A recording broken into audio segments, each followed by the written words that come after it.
প্রথমে শুরু করি ট্রাঙ্ক আর নাম্বারের মধ্যে পার্থক্য। ট্রাঙ্ক মানে হচ্ছে নাম্বার দিবি, তবে 4.9 হচ্ছে 4 বার করে দেবে। এটা যদি নাম্বার মানে হচ্ছে তুই কোনো অ্যারে ফ্যারে যে যেমন দে নাম্বার দে, ওটাকে 4.9 থেকে মানে 4.9 থাকলে 4.9 করবে আর কি, মানে ওটা কমাবে না। পার্সেন্ট মানে ধর 4.9 আলবাল আলবাল, তো স্ট্রিং ফিং যাই থাকুক 4.9 বার করে দেবে। স্প্রেড আর রেস্ট এগুলো হচ্ছে ফাংশন প্যারামিটার দেখতে গেলে, মানে আমরা যদি কোনো ফাংশন লিখতে লিখতে এখানে লিখে দিই ডট ডট ডট, তিনটে ডট দিয়ে এ লিখে দিই, তার মানে পরে ফাংশনটা কল করার সময় আমরা যা ভ্যালু দেবো ওগুলো একটা অ্যারেতে চলে আসবে।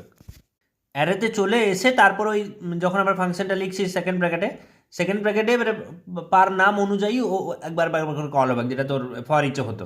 আর আমাদের রেস্ট মানে হচ্ছে ধর আমি কিছু অলরেডি লেখা আছে ফাংশন, এবার লিখছি যে প্রথম দুটো নিবা, বাকিগুলোকে একভাবে নেবা, তাহলে সেই অনুযায়ী নেবে। মানে ধর এ কমা বি কমা তারপর ডট ডট ডট সি, তো প্রথম দুটো এলিমেন্ট নর্মালি নেবে, লাস্টেরগুলো একসাথে নিয়ে নেবে একটা অ্যারেতে। এই যে ডিস্ট্রাকচারিং, মানে ধর এখানে নিউ এমপ্লয়ি আছে, তার মধ্যে একটা আইডি আছে, নেম আছে, ইউজার নেম আছে, অ্যাড্রেস আছে, অ্যাড্রেসের ভেতর আবার জিও আছে, জিওর মধ্যে এইটা আছে। তো আমরা ধর মনে করো ল্যাট আর ল্যাংকে প্রিন্ট করাতে চাই, তাহলে কত লিখবো যে ডট করে, মানে কিভাবে লিখতে হয়, আরে অ্যাকচুয়ালি কিভাবে লিখতে হয়, আরে বলছি অবজেক্ট কি করে লিখতে হয়। অবজেক্ট যদি মনে রাখিস কি করে লিখতে হয়, যে অবজেক্টের নামটা মানে এইটা ডট যদি আমরা মানে কিটা লিখে দিই তাহলে চলে আসবে। তো নেম লিখবো তাহলে এইটা চলে আসতো, তাহলে object name dot address dot Jio dot ল্যাট করতে হতো, কিন্তু ওইভাবে আমরা করবো না।